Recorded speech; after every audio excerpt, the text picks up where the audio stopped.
متابعة راديو مرحبا بكم في أسبوع جديد عدد جديد لما راناش ساكتين. Aujourd'hui on va parler éducation, on va parler du secteur de l'éducation. أحداث كثيرة صارت في الآونة الأخيرة، مثلا بعد السؤال اللي اعتمد في نص الامتحان في متوسطة معادي محمد فخر الدين تابعة لمديرية التربية بتوغورت جنوب البلاد، واللي تناولت قصة مقتل جمال الدين بن اسماعيل، وين الآراء في مواقع التواصل الاجتماعي تبينت كثير، وقالت حول هذا النص بين من يرى أن الخبر تم تداوله على نطاق واسع في وسائل الإعلام، وأنه السؤال تناول حادثة عاشها التلاميذ وكل جزائريين، يعني يشوف أنه هذا الشيء عادي بما أنه كانت القصة أحدثت ضجة، والقضية قضية جمال بن اسماعيل الله يرحمه أحدثت قضية ولات قضية رأي عام. وكاين ناس كثير يشوفون الموضوع يسرد مراحل الجريمة، يعني بدات من اقتحام مقر أمن دائرة الأربعة نار ثراثا، وأنه تعرض الضحية للضرب والحرق والتنكيل بالجثة، ويشوف أنه يعني سي با تري ابروبري وين تلاميذ يعني يقراو هاد لي ديتاي، وكانه أنه من المفروض مكان التربية الوطنية يعني ما يتناولش مثل هذه المواضيع الموجعة. بعد قضية جمال ولا قضية قصة جمال أو قصة وفاة جريمة قتل جمال بن اسماعيل في نص امتحان يعني في متوسطة، جات قضية أخرى، قضية فصل مدير يعني مدرسة، فصل أستاذ تربية أو أستاذ الشريعة بسبب يعني تعليقاته ربما على لباس التلاميذ. نشوفوا أنه المدير يعني مدير الأستاذ علي دالي اللي كان يقول أنه هو يتدخل في أمور خارجة عن النطاق التربوي والبيداغوجي، و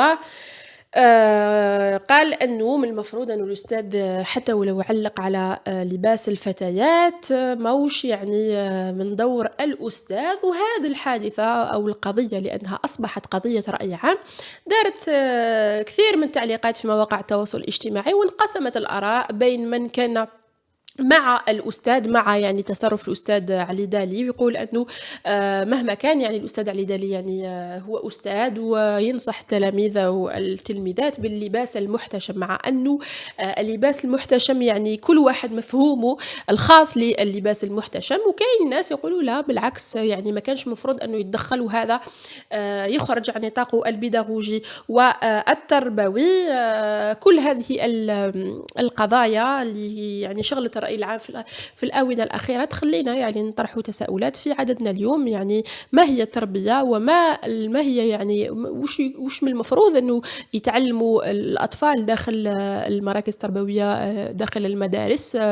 هل يعني هذا الشيء يخلينا نقولوا أنه ربما التربية ولا مجال لو سيكتور دو ليدوكاسيون فقد الكثير من لي بون براتيك والاطار البيداغوجي نتاعو، ولا لا راح يكون هذا؟ يعني نتوما تمدوا لنا ارائكم في الموضوع على 077 77 66 98، ولا كتبوا لنا كومونتير كيفاش عشتوا هذه القضايا وكيفاش راكم تشوفوا يعني التربيه في الجزائر، قطاع التربيه في الجزائر. بين يعني كانت احداث كثيره رافقت هذا القطاع، لكن هذا القضيتين اللي شغلت الراي العام في الاونه الاخيره هي اللي خلتنا نتطرقوا لهذا القطاع ونطرقوا يعني نتناولوا هذا الموضوع في عدد اليوم على ما راناش ساكتين، مباشرة من استوديو أنيس حمزة شلوش. معنا أول متصل معنا. الو عبد الكريم زغيلش، يعني راح نبداو معاه اليوم لأنه راح نتسائلوا على ان بوست اللي كتبوا حول موضوع أو قضية فصل الأستاذ. مرحبا بك يا عبد الكريم زغيلش.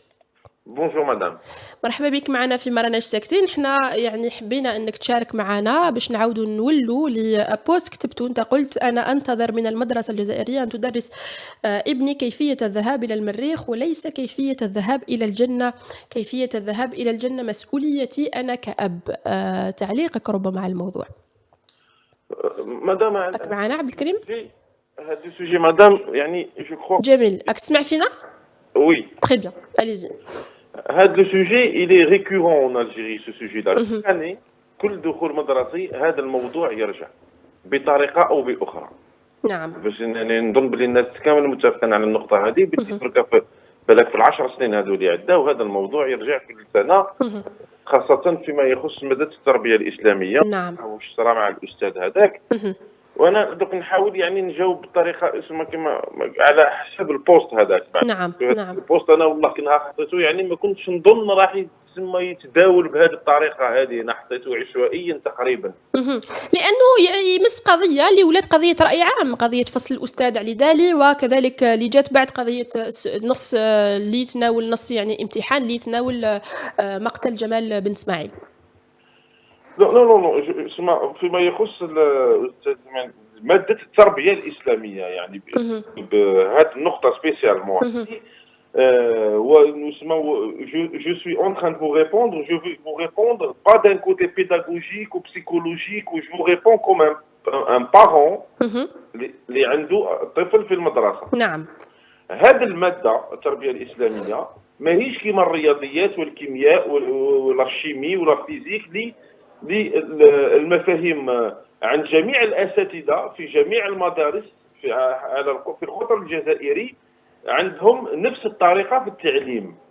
اهم. أستاذ في الرياضيات في وهران، ولا أستاذ في الرياضيات في قسنطينة، ولا أستاذ في الرياضيات في توغورت ولا في مستغانم، الدرس هو نفس الدرس وطريقة طرح بيداغوجية الدرس للتلميذ هي نفسها. اهم. بينما مادة التربية الإسلامية سي دي بيرسيبسيون، يعني صحيح. حسب الأستاذ، اهم. الأستاذ كيفاه يشوف هذاك الدرس.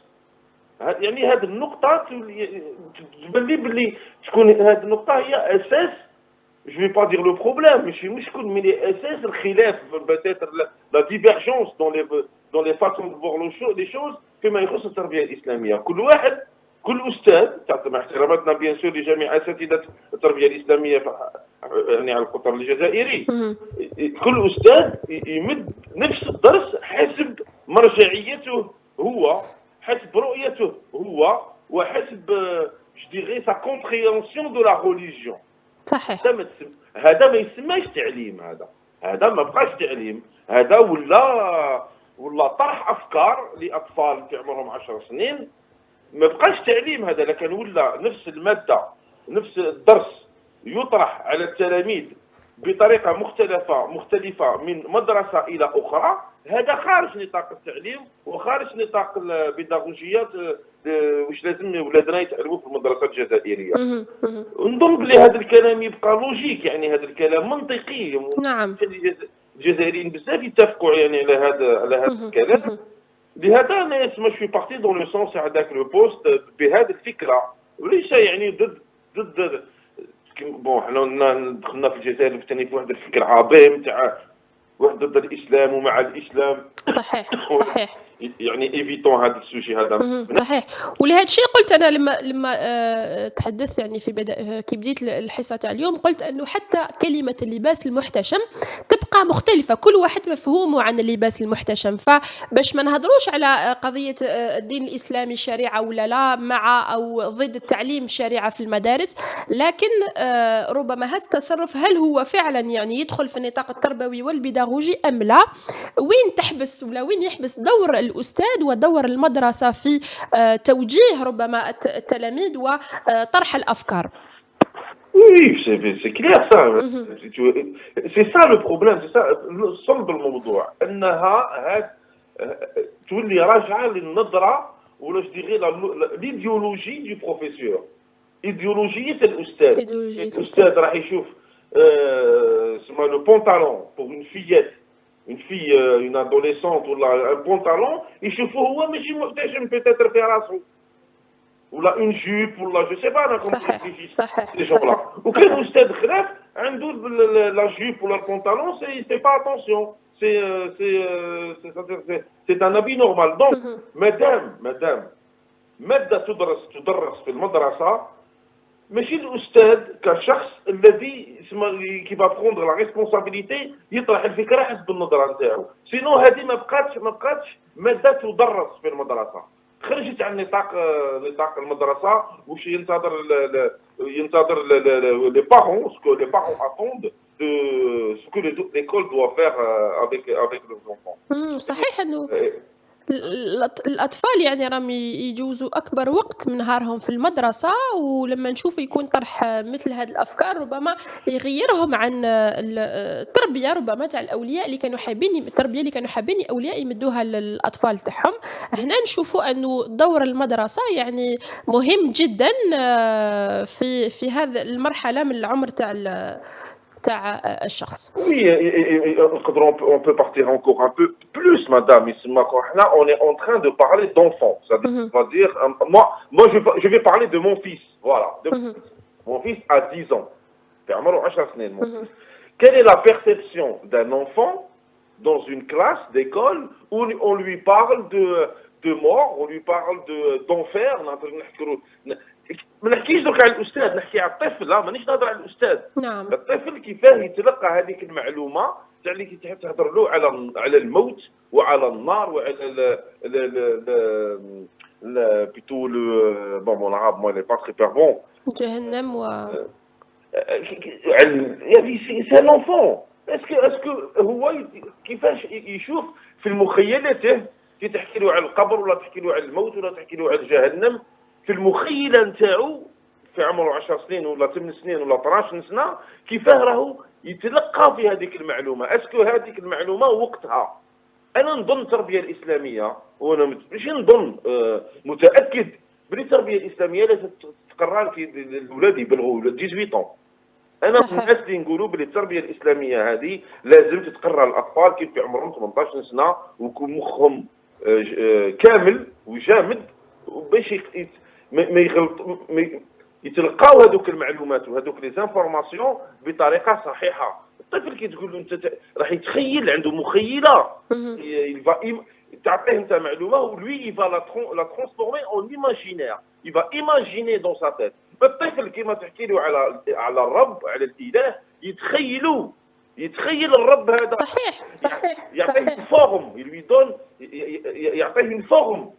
كل واحد الاطفال كيف يتخيلوه مي يلوي دون اون فورم. كي تحكيلو على جهنم يعطيها اون فورم، يلوي دون اون فورم فيزيك حسب واش شاف هو في كاش ديسان انيمي ولا في كاش فيلم ولا في كاش قصه ولا كاش كتاب، يعطيها اون فورم. اسكو ان enfant de 10 ans là de 8 ans est préparé mentalement et psychologiquement à recevoir une éducation islamiste ولا religion القصه ماشي الاسلام ولا ماشي الاسلام ولا religion دينيه.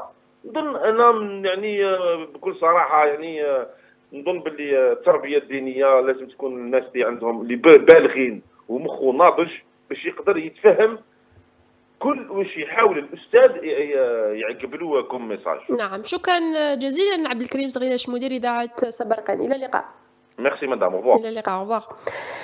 ما زلنا دائما في قضية التربية ولا يعني التربية في الجزائر، وانطلقنا من هذه القضيتين الشائكتان اللي كانوا قضية رأي عام اللي ما زالهم لحد الآن يعني قضيتين لرأي عام حول موضوع تناول في بعض المواد، يعني قضية في امتحان قضية ولا مقتل جمال بن إسماعيل، بل إضافة إلى تدخل الأستاذ الشارعة في لباس التلاميذ.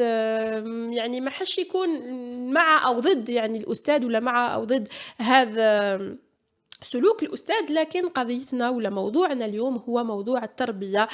تعليقاتكم على 077 77 66 98. نروحوا لفاصل موسيقي ونعودوا نبقوا معنا.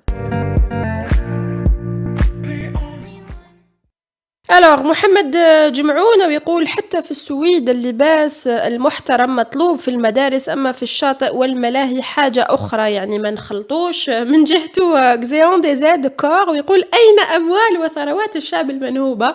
مش موضوعنا اليوم، لكن من حقك تعبر على آرائك أو كومنتير، ما كاش مشكل. نعم، كانت هذه تعليقاتكم. نتمنى يكون بلوز دو كومنتير. راح نحاول نقرا كاع فو كومنتير. هل من متصل الفريق التقني؟ الو وي خالد من العاصمة. أهلا خالد. اهلا وسهلا. مرحبا بك معنا في مراناش ساكتين. ومناش ساكتين ومناش راضيين. ما كوش راضيين على وش خالد؟ تفضل عبرنا على الوضع العام. نعم، الوضع العام تاع البلاد. قضية جمال بن إسماعيل ربي يرحمه، مهم. أحتسبه شهيدا عند الله. أنا أعرفه شخصيا، ولكن ليس بمخالطة بيناتنا، كنا نلتقي في الحراك مرات. نعم، كما قاع الناس اللي عرفوه. لكن قضيته القضاء لم يبث فيها حاليا، مهم. والشعب يعرف والأحرار يعرفوا الجهة اللي قامت باغتياله. مهم. أما هذيك المسرحية خالد فقط برك باش نبقاو في موضوع اليوم. موضوعنا اليوم ماهيش قضية جمال بن اسماعيل ولا مقتل جمال بن اسماعيل، لكن قضيتنا ربما حول ما يحدث في مجال التربية. التربية. أنتم تناولتوا تناول النص في تقرت صحيح. يتكلم عن مقتل جمال بن اسماعيل كحادث. مهم. كذلك أنا عندي نسخة أخرى، يوجد في متوسطة أخرى كتب النص باللغة الإنجليزية، مهم. اسمها متوسطة عبد الصمد عبد المجيد، ولكن ما مش حاطين الجهة بالضبط من عندي. أنا عندي النص هذا باللغة الإنجليزية. مهم. لكن الأساتذة اللي تناولوا الموضوع هذا المفروض ننأى بالأطفال عن العنف مهما صحيح. مصدره ومهما كان نوعه. صحيح. بعيد عنهم. مهم. الطفل في هذا الوقت بالذات يكفيه هذه المنظومة التربوية. أنا نددت بها في 2001 بصفتي كأستاذ. مهم. محفظة التلميذ تخلق لنا جيل معاق جسديا، تقوس العمود الفقري والساقين، وعدنا نشوفوا الأمهات دايرين شريطة للمحفظة هذه، عبارة على شريطة يجرها. صحيح. المنظومة التعليمية، الحجم الساعي، كثافة البرامج، كثافة المواد. كاين اوقات انا كنت معه في سنوات الامتحانات هذه ما نقدرش نكمل البرنامج، نولي نسرع في الاخير. ما اللي تبعني واللي ما تبعنيش نتخلى عليه. ما نقدرش نوصل المعلومه، ما نقدرش نبسط المعلومه لانني مرتبط ببرنامج وفي اخر السنه فيها امتحانات. هذا الحجم الساعي والكثافة في المواد كانت المفروض يستغنى عليها. حولنا التلميذ إلى موظف. كان في بعض الأيام يكون عنده 8 ساعات، 4 الصباح و4 العشية. وين اللي يقدر يقعد 8 ساعات في طاولة وكرسي؟ صحيح. صحيح. اللي يسكنوا ما نتكلمش على اللي يسكنوا قريب والمدن والمؤسسات موجودة بقربهم. هذا اللي يقطع مسافات، وين يفطر، وين ياكل، وين يريح، النقل ما كانش، يجي في الليل يروح بالليل، كيفاش يراجع. هذه ماهيش منظومة تعليمية، هذه منظومة كما قلت عليها أنايا تخلق جيل معاق فكريا، يكره المدرسة ويكره العلم ويكره الأساتذة ويكره حتى نفسه. ولاحظنا في قضية الحوت الأزرق هذيك الانتحارات اللي حست ماهيش القضية، ماهيش للأصحاب، ماهيش لأصحاب علم النفس والتربية والتعليم. نجيب موظفين الموالاة ويترقى ويصبح مستشار ويصبح مفتش عام وما على باله بوالو وما على باله بالدنيا كل، يحوس وين يدي أولاده يقراوا في الخارج. وهو هذه البلاد هذه تاع كما قال الدورتوار في وقت معين تاع نوم، ماهيش تاع عمل. ما تولاش حتى واحد هذه القطاع. المنظومة التعليمية والمنظومة التربوية وهذه الوزارة وهي أخطر الوزارات. أخطر الوزارات ومن أهمها أخطر الوزارات على مستقبل البلاد، وأهم الوزارات اللي تضع لها أساس البناء. صحيح. نتكلم عن الأخلاق. أنا الأخلاق ما كنتش ننظر لا لللباس ولا نقول واحد ولا نقول له الكراس اللي راك تكتب فيه، ولا نشوف لا نشوف واش راه نتابعوا مع من بعد بدون ما يشعر بيا. لخاطر كون نتابعوا بهذيك الطريقه، او الشيخ يحس فيا او الشيخ يتبع فيا، نتابعوا بطريقه بحيث ما يشعرش وما نبينلوش الضعف نتاعو، خاصة الأسر الفقيرة هذيك الأولاد كيجي. مانيش من الناس اللي يجيبوا أولاد طبقة معينة يديرهم في المقدمة والآخرين يرميهم في الوراء، كما قالها لي واحد قال لي في بداية السنة، يقول لي أنت باباك وش يخدم؟ أنت باباك حاشا أنا نقول عمال نظافة ما نقولش عمال، يقول أنت باباك زبال روح ريح الوراء. وقالها لي هذا راه راجل الآن متزوج.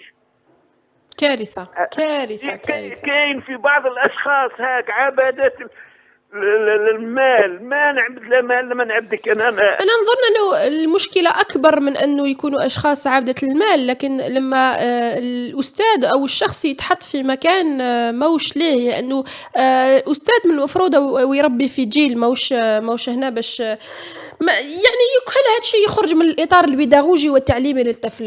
خالد صحيح. اخيرا نقولها الكارثة الاخيرة، المسابقات التي تجرى لخريجي الليسانس ويصبح ونعطي له اقسام ويصبح مسؤول على جيد. ويقول لك هاو في الابتدائي معليش، الابتدائي اخطر من المتوسط واخطر من الثانوي واخطر صحيح صحيح صحيح. بين الاولى للطفل.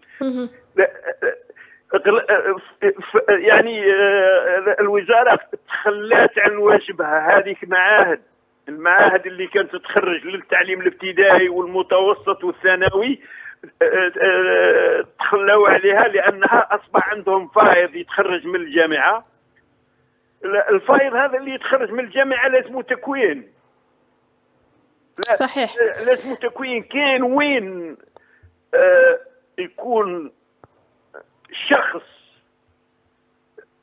دكتور ونعطي له الوزاره تاع شهاده الدكتوراه نتاعو ما يقدرش يسيرها ويسيرها واحد اخر بالخبره نتاعو بالطريقه نتاعو. بسمعني ما نتذكر الاسم. نعم. في فرنسا استقال رغم انه عنده كتب في الاقتصاد في وزاره الاقتصاد تخلى عليها ما قدرش.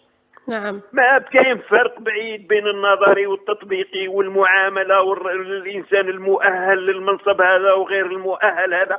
حتى واحد المره زعفت انا في واحد اللقاء، خرجت مني واحد العباره والله ما ذكرها واحد في التاريخ، نقول له الرجل المناسب في مكان المكاسب.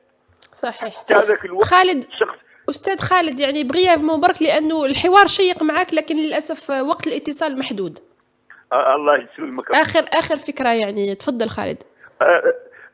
الفكرة الأخيرة الشرعية للشعب. عندما تكون الشرعية في يد الشعب والسلطة في يد الشعب يتم الاختيار عن قناعة وبطرق ديمقراطية وما فيهاش تزوير وما فيهاش موالاة، فيها كفاءة وانتهى الأمر. نعم. شكرا خالد. العفو. شكرا، إلى اللقاء. ما زلنا دائما في مرنا الساكتين من استوديو أنيس حمزة شلوش، دائما مع موضوع المنظومة التربوية والقطاع التربوي. هل دور المدرسة تعليم أو طرح أفكار؟ ربما هذا هو اللي راح يكون التساؤل تاع نهار اليوم. اتصلوا بنا على 077 77 66 98. أعطيونا تعليقاتكم، آرائكم في الموضوع. كل الآراء وكل توجهات يعني مرحب بها في بلاتو أنيس حمزة شلوش. حسكم حسات مرنا الساكتين.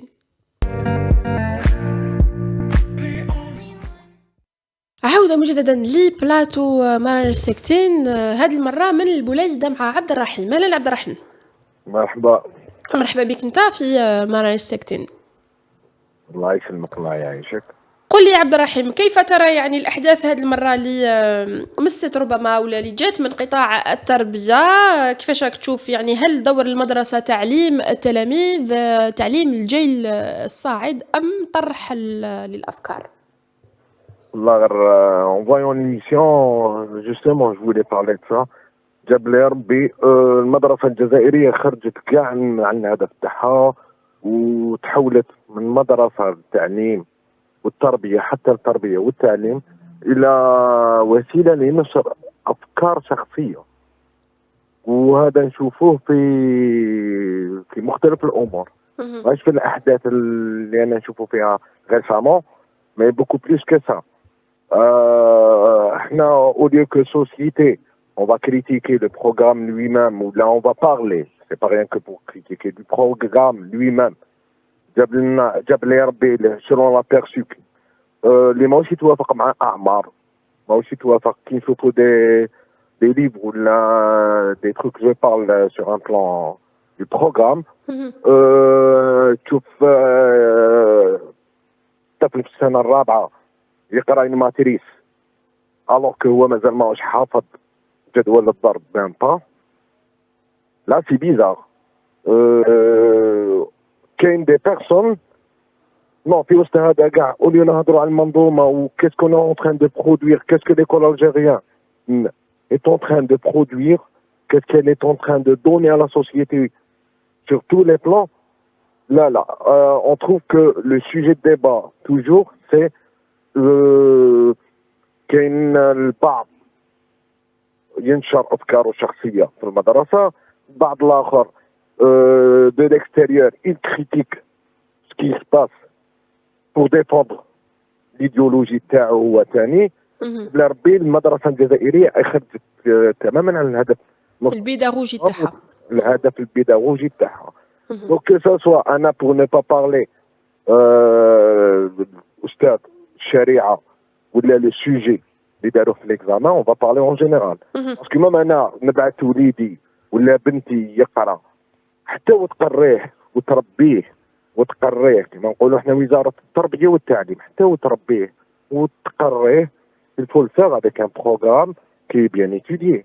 حتى التربية عبد الرحيم لما نتحدثوا على التربية هي تعليم سلوكات مهذبة للتلميذ، كيفاش يكون مواطن صالح، كيفاش يكون شخص صالح في المجتمع تاعو. هذا الشيء وبعيد على توجهات أفكار دين ماوش دين. يعني التربية يعني خاصة في هذا الترانش داج في العمر الصغير تاع في التعليم، يعني في ليكول بريمير راهو كاين أشياء كثيرة نعلموها للطفل. وي سي كما نقولوا حنا ماده خام راه جديد، صحيح، صفحه بيضاء. خام لي بون مانيير il faut qu'on lui apprenne le respect des autres. Je parle pas rien que sur un plan religion, je parle surtout. أنا ما تحدثتش على الدين، أنا تحدثت على بعيدا عن الدين، تحدثت على أنه كيفاش يكون مواطن صالح، كيفاش يكون تكون عنده يعني يكون عنده خلفيات كثيرة فيما يخص القوانين، فيما يخص الاقتصاد، فيما يخص الحياة اليومية، كيفاش لازم تكون عنده سلوك حسن. هذا وبعيد عن الدين، يعني ما عنده حتى علاقة مع الدين. نعم بصح حنا رانا نشوفوا باللي راهي شاك فوا تكون في لي ريزو سوسيو ولا يكون ان سوجي ديبا على المنظومة التربوية، و جو بارل با دو ليميسيون ما راناش ساكتين في السوجي تاع اليوم، au contraire sur les autres chaînes télévision, sur d'autres chaînes radio, on attend qu'il y ait un incident pareil pour en parler là. Qu'on en parle. C'est vrai. Qu'est-ce qui se passe sur le programme? علاش le programme راه هكذا؟ علاش le secteur راهو يخرج؟ c'est vrai que عندنا des cadres ما شاء الله، mais ça reste que لو كان نشوفوا البورسونتاج au départ تاع شحال من واحد يدخل en une année، نحكموا البورسونتاج شحال من واحد دخل يقرا après 15-16 ans، نشوفوا شحال هادوك اللي دخلوا en cette année شحال خرجوا منهم des cadres qui donnent، on va trouver que ça dépasse pas les 50% malheureusement. للأسف للأسف. Même نعطيك un petit exemple جاب لي qu'on vit quotidiennement le matin. يجي يحط وليدو في ليكول يقرا كو سا سوا ايكول بريفي ولا ايكول ايتاتيك ولا يجي باش يحط وليدو دو بون ماتين يحطو يقرا، يقارف في الطريق يحبط وليدو يديه يحطو بعقله عاود يولي لا سيركيلاسيون من الله. دوك الوليد واش يتعلم؟ يبغى فير سكيل فو ولا موراه يبيف اتوندر. صحيح. ان بتيت اكزومبل. صحيح. Si on n'apprend pas les bonnes manières aux enfants, que ce soit les parents ou même à l'intérieur de l'école. كلنا معنيون، on est tous concernés. عمال التربية داخل قطاع التربية مش غير الأستاذ، يعني كل عمال التربية يعني مسؤولين في احترام الإطار البيداغوجي للمدرسة، خاصة أنه جيل حساس. شكرا عبد الرحيم. الله يسلمك يعيشك، ميرسي. إلى اللقاء. عليكم الصحة بسلامة. نعم، ما زلنا دائما الى بلاتو ما راناش ساكتين. كتبوا لنا كومونتير ولا اتصلوا بنا على 077 77 66 98. كيفاش راكم تشوفوا المدرسة الجزائرية بعد كل هذه الأحداث؟ هل دور المدرسة تعليم أو طرح أفكار؟ نروحوا لفاصل موسيقي ونعودوا نبقاو معنا. مرحبا بكم متابعة راديو أي مرة أخرى في استوديو ماناش ساكتين. راهي 4:45 دقيقة. موضوعنا اليوم موضوع التعليم أو المدرسة. هل المدرسة يعني دور المدرسة تعليم أو طرح أفكار؟ هذه المرة عندنا اتصال من سكيكدا محمد جمعون. أهلا محمد. السلام عليكم. أهلا. السلام ورحمة الله وبركاته. مرحبا بك في ماناش ساكتين. فوالا ماناش ساكتين. بون اليوم بور لا بروميير فوا فوزا كونتاكتي باش نعبروا يعني على الانشغال تاعنا. بون مرحبا بك محمد. مرحبا بك. انا فوالا معزب. انا شوي ان غران بير على كل حال.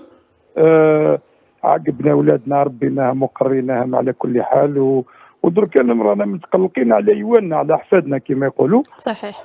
المدرسه الجزائريه راهي اون كيلكو سورت اللي اون ديتريس كومون باسكو كاين عده توجهات كما نقولوا حنايا لي اسلاميست يفول امبوزي الاخر الاخرين العلمانيين يفول.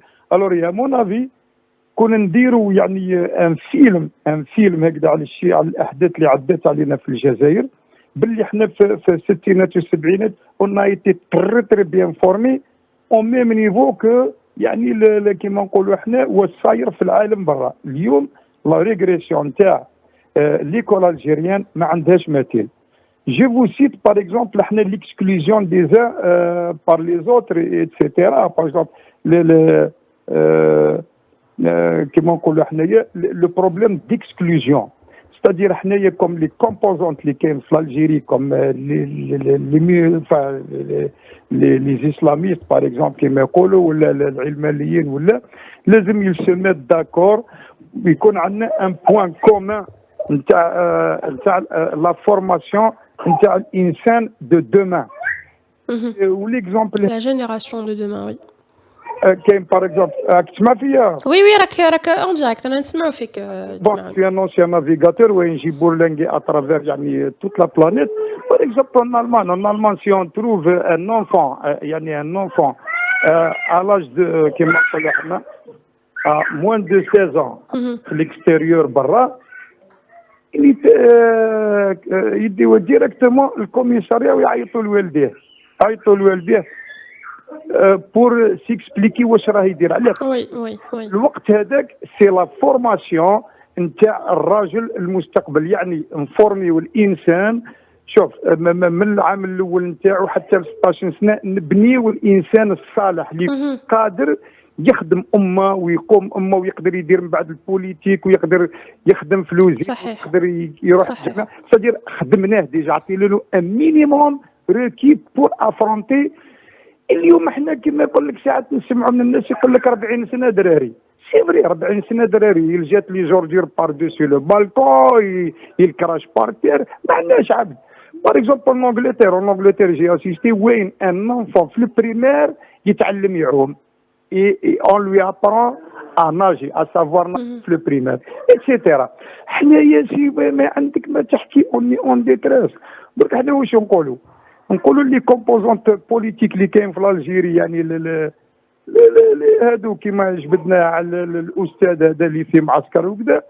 انا نقول لك في العالم كامل لي زيتيديون ولا لي ليسيان ولا لي زيكول يزون يعني لباس محترم وكذا.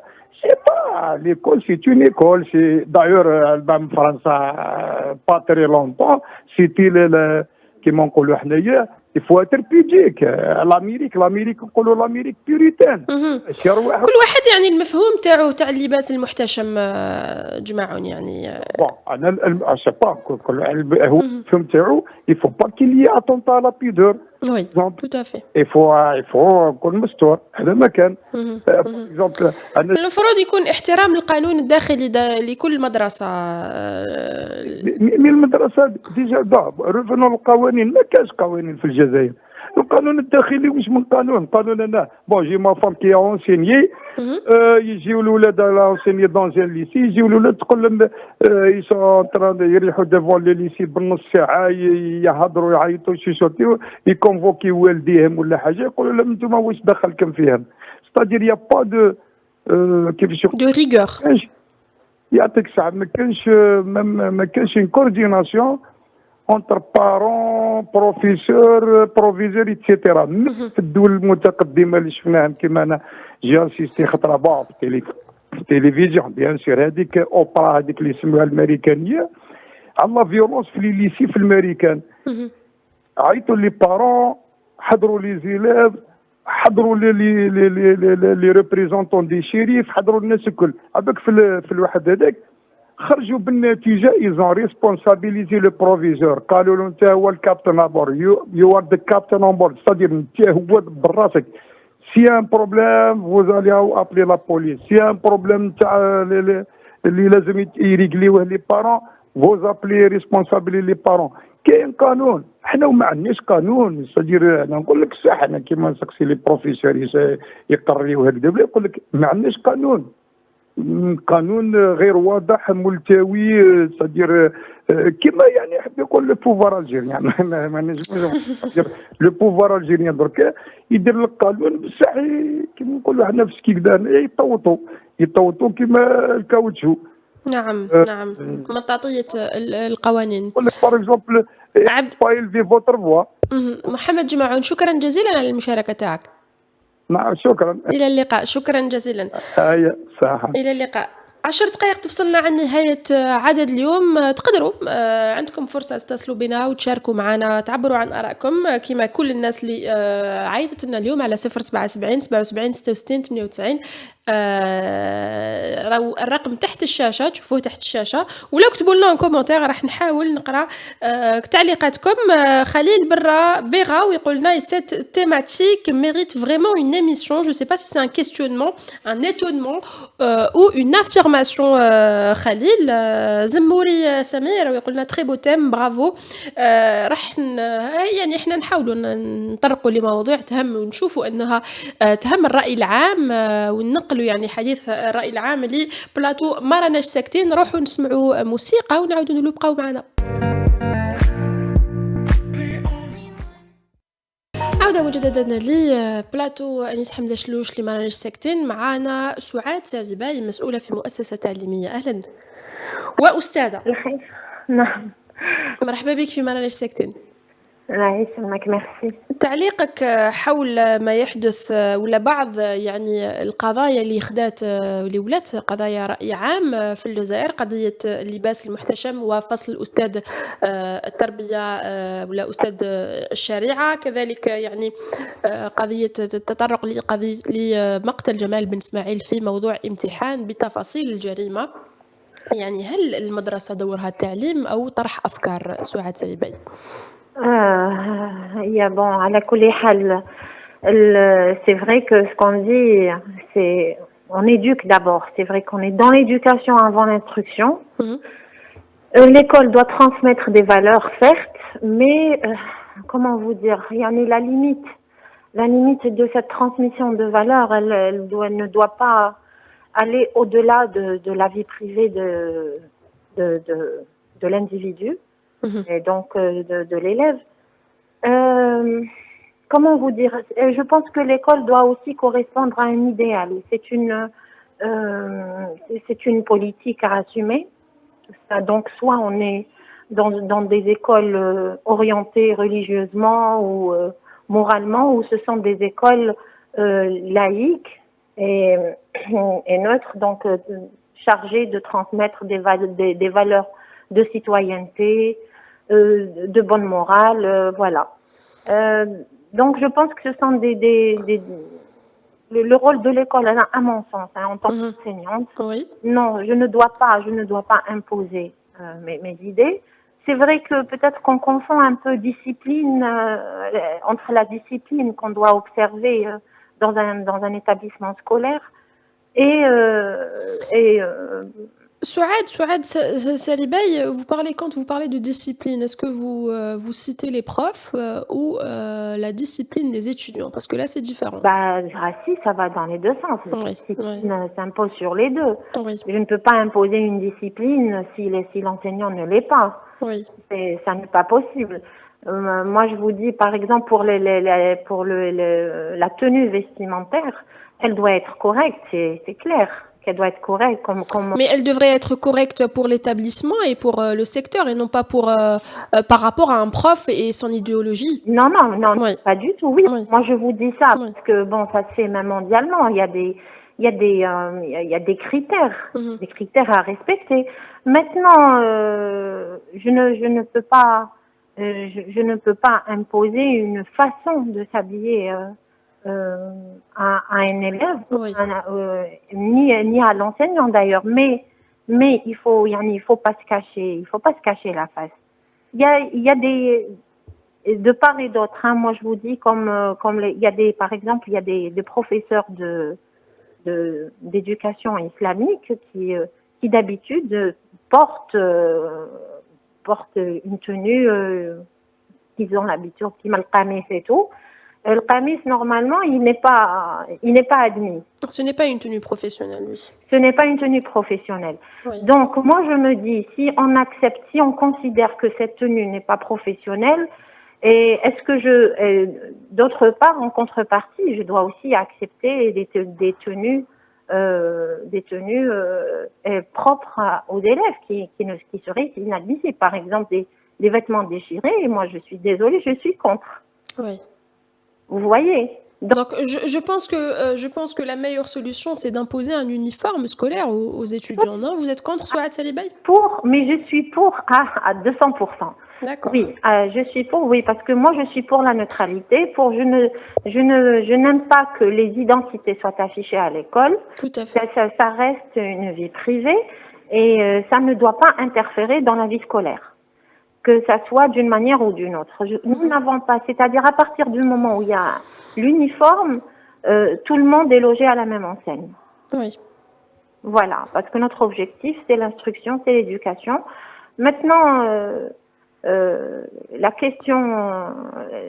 question des libertés ne se pose même pas ici. C'est au-delà de l'école. C'est un problème sociétal. C'est pas un problème propre à l'école. Les libertés de penser, Souad? Pardon? Les libertés de penser? Ah oui, les libertés. La liberté de penser à l'école. Elle doit être, comment dire, elle doit être enseignée d'abord. Je ne peux pas l'imposer. Il faut l'enseigner. Et pour avant d'être pratiquée, il faudrait l'enseigner. Ouais. Il faut la connaître, il faut la maîtriser. Je ne sais pas. Mais moi, je me dis, c'est la société qui doit servir d'exemple. C'est-à-dire que je ne peux pas prétendre à la liberté de penser à l'école, alors que si je sors dehors, je suis lynchée Oui. pour dire quelque chose. Ou la tolérance, elle doit être de part et d'autre. Si j'admets la mini-jupe, je dois admettre le qamis et la burqa. Je suis désolée, c'est comme ça. Maintenant, si on ne peut pas admettre l'un, on n'admet pas l'autre. Et dans ce cas, donc on doit s'arranger pour trouver une tenue qui va uniformiser tout le monde. Et je pense que l'uniforme scolaire va mettre tout le monde d'accord. Merci beaucoup Souad Salibay. Merci. Au revoir. نحاولوا نستقبلوا آخر اتصال قبل ما ننهيو عدد اليوم. بقاو معنا دايما فيما رانا ساكتين في موضوع التعليم وقطاع التعليم.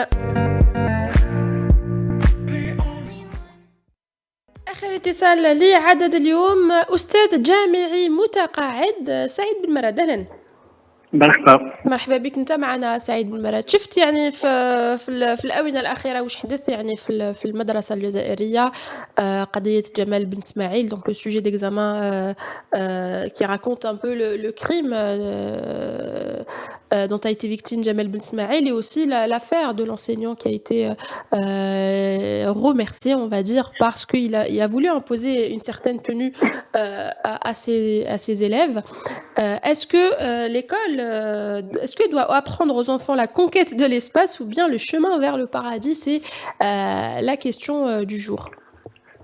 C'est l'intervenante, Madame Souad Salibay, l'intervenante qui m'a précédé, a très bien posé le problème. Je crois qu'il y a une espèce de dépassement de questions sociales au sein de l'école où elles apparaissent automatiquement l'objet de conflits. Parce qu'on rêve toujours d'une école qui serait indépendante, libre, éloignée des problèmes de la société, ce qui n'en est rien. Ce qui devrait être. Oui, L'école devrait d'abord enseigner. L'éducation, c'est l'affaire des parents.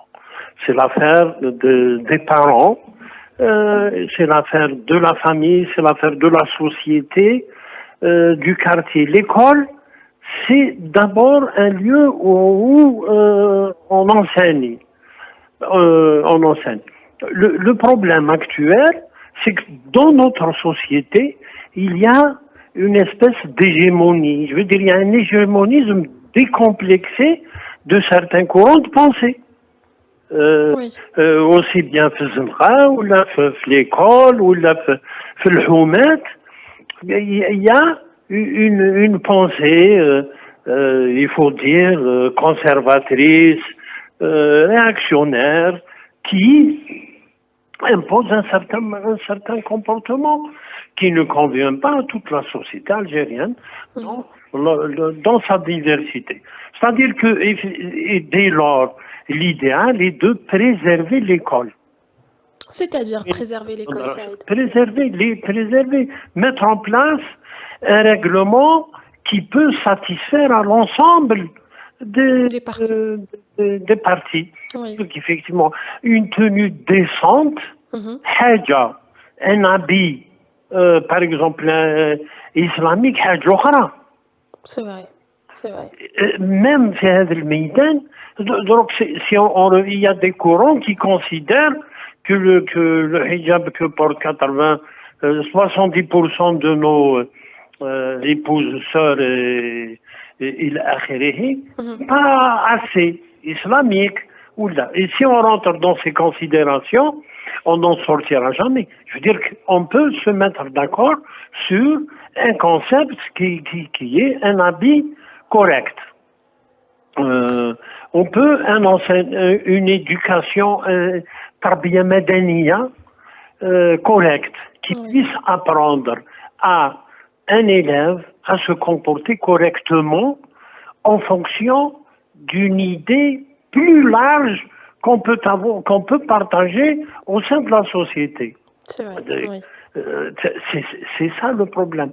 Là, on est arrivé à un moment où des enseignants, des responsables d'établissement, jusqu'aux camarades qui imposent à leurs camarades filles, par exemple, des règles d'habit, quoi, un dress code qui me goulot. C'est pas normal. Je veux dire, c'est pas normal qu'un enseignant reproche à une élève de porter un insigne, que ce soit, je sais pas, un drapeau amazigh ou le farchita qui me goulot, ou des enseignants ont demandé à des élèves garçons ou la fille d'enlever ça, ou qui n'est pas l'enseignant n'est pas là pour imposer ses idées. Donc l'école devrait transmettre un savoir et non pas des idées, Saïd Belmeled. Mais إذا كان أستاذ تاع تربية إسلامية فرضش par exemple la non-mixité dans sa classe alors que l'école algérienne est mixte. Mais j'ai entendu parler d'enseignants ou d'enseignantes d'éducation islamique qui coupaient la salle en quatre. Donc les filles voilées mendiées, derrière c'est les filles pas voilées, et dans l'autre rangée, les comment on dit le terme, c'est-à-dire qu'ils sont pratiquants visibles, le qudam. Les gens qui... Dites-moi que c'est une blague, Saïd. C'est aberrant, l'école algérienne, c'est une école qui fait pour tout le monde.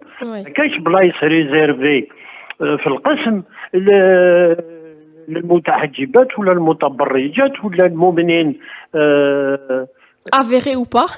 Avéré ou pas, c'est aberrant, on peut pas être comme ça. Quel que soit le courant politique ou religieux auquel nous pouvons appartenir. Essayons de préserver. Donc, le but, l'objectif de l'école, c'est enseigner. L'éducation, c'est autre chose. Mhm. Saïd, puisque vous êtes enseignant universitaire, est-ce que vous avez déjà vécu ou vu ce genre de problématique au sein d'une université algérienne? Je pense que c'est différent là quand on parle d'université, non? C'est la même chose. C'est la même chose. C'est Oui. c'est la C'est même, à l'image de la société. c'est la même mentalité qui domine. Oui. Quand on est responsable dans une université, qu'un gardien ramène un couple d'étudiants, l'administration, ils l'ont surtout dans un coin. Oui. T'es pas là. Moi, ce que je disais, vous n'êtes pas là pour surveiller les étudiants, vous êtes là pour les protéger. Pour assurer leur Pour sécurité. sécurité. Oui, oui. Les espionner ou les تفرض عليهم واش دخلك انت كان قاعد avec une collègue étudiante Oui. dès lors qu'il ne se livre pas à des activités qui peuvent choquer Oui. un regard extérieur واش دخلك حنا عندنا الانسان dès lors que في راسو عنده des convictions لازم et qu'il pense qu'il est dans le vrai لازم عليه يفرضهم على المجتمع تاعو. du monde. C'est ça, mais c'est ça le problème Oui, principal oui, oui. que nous avons. Je veux dire qu'il y a un regard qui dicte un comportement et qui forcément fait pression sur les gens, leur manière de s'habiller, parce que la longueur d'une jupe ou la teneur d'un maquillage, il n'y a pas une norme. C'est propre à chacun. Oui. Peu de Bécaré, aujourd'hui, aucun enseignant ou là, aucune étudiante ne va en jupe à la fac ou là à l'école. Alors qu'il y a 50 ans, c'était plutôt le contraire, ou c'était plutôt le pantalon qui était mal vu. Oui, oui, oui. Ça dépend des moments, ça dépend des mentalités, ça dépend. Donc, mettons-nous d'accord sur une manière de s'habiller. Jusqu'à un certain moment, le tablier a été une espèce d'uniforme. Oui. L'uniforme le moins cher, parce que l'année qui est fardeau l'uniforme, ça reste. On n'est pas dans cette culture. Je veux dire que les cultures anglo-saxonnes, anglaises, de tradition, ont toujours défendu l'idée d'un uniforme dans les établissements scolaires. On n'a pas parvenu à satisfaire culturelle. Alors que même dans les pays arabes et musulmans, les Andom Taqalid, plutôt anglo-saxonnes, ils déroulent l'uniforme. On n'est pas dans le Maghreb, on n'est pas. Mais je vous demande quand même de rappeler l'uniforme, c'est-à-dire quel est le but de cet uniforme scolaire, Saïd Belmerad? Hier, c'était d'abord une distinction. C'est-à-dire quand on porte un uniforme, on appartient aussi à cette école. D'accord. Comme dans les traditions anglaises. Là, il y a des écoles privées, les fardeaux l'uniforme. Mais Zaharat, c'était aussi une part de business. C'est des écoles qui vendaient l'uniforme. Et c'est pour aussi supprimer les inégalités peut-être et les différences. Et donc, oui. Mais c'est aussi une manière de placer l'école dans une espèce d'hyperdiscipline normalisée. D'accord. L'uniforme, Oui. c'est l'Askar, les pompiers, la police, la gendarmerie. L'école, elle est plutôt un espace où on était notamment un peu plus libre, où on permettait aux élèves d'avoir les cheveux longs, de porter un jean, ou à l'époque, il y a 30 à 40 ans, le jean était interdit dans les écoles, dans les lycées, parce que c'était considéré comme un vêtement clivant. D'accord. Oui. Oui. Donc ça dépend des moments. Je veux dire que il faut que nous soyons dans une école qui libère l'esprit. Mais je te dis, l'oustad, même باش يفرض une tenue. C'est pas son métier. ما يفرضش الافكار نتاعو. ما يفرضش une tenue ou la afkar, et il les expose, il les partage, et l'école, c'est l'école qui fait les programmes. Et non pas le professeur. C'est un surveillant général qui est l'oustad normalement, mais دخلش روحو. Oui. Il faut في هذه الحالة, il faut vraiment que ça pose réellement problème dans une salle de classe ou là باش يدخل. Mais لازم نبقاو dans cet esprit d'ouverture d'esprit. Oui, oui. C'est surtout ça qui... Sana Chlouch, si vous dit Saïd Ben Malad, brillante intervention. Merci beaucoup Saïd. Beaucoup, je vous en prie. Au revoir. نقرأ لكم آخر تعليق لليوم.